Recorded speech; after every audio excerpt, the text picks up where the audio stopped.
તાપી જિલ્લાના નિઝર તાલુકાના અંતરિયાળ ગામોમાં રખડતા કૂતરાઓના આતંક હવે ચરમસીમાએ પહોંચ્યો છે, જેના કારણે સ્થાનિક ગ્રામજનોમાં ભય અને દહેશતનો માહોલ વ્યાપી ગયો છે. રાયગઢ, કોટડા ફળિયા, પીપરીપાડા, મૌલીપાડા અને વેડાપાડા જેવા અનેક ગામોમાં દિવસ હોય કે રાત કૂતરાઓના ટોળાનો ત્રાસ અસહ્ય બની ગયો છે. આ કૂતરાઓ માત્ર પશુઓ પર જ નહીં પરંતુ માણસો પર પણ જીવલેણ હુમલો કરી રહ્યા છે, જેના કારણે લોકો ઘરની બહાર નીકળતા પણ ફફડી રહ્યા છે.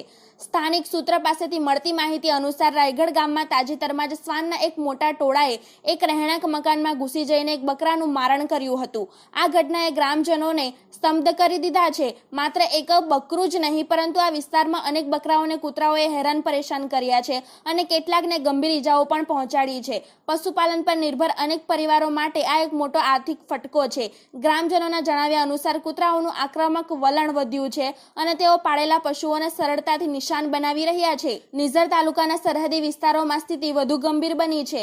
મહારાષ્ટ્ર સરહદ પર આવેલ એક ગામમાં તાજેતરમાં જ કૂતરાઓએ એક નાની દીકરી પર જીવલેણ હુમલો કર્યો હતો, જેના કારણે તે ગંભીર રીતે ઘાયલ થઈ હતી. આ ઉપરાંત નિઝર તાલુકામાં પણ એક મહિલા પર કૂતરાઓએ જીવલેણ હુમલો કર્યો હોવાની ચોંકાવનારી ઘટના સામે આવી છે.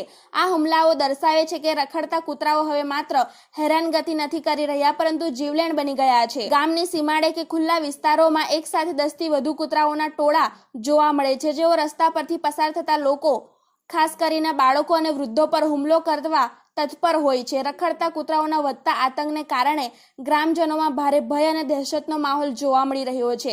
બાળકોને શાળાએ મોકલતી વખતે માતા પિતા ચિંતિત રહે છે અને સાંજ પડતા જ લોકો ઘરની બહાર નીકળવાનું ટાળે છે.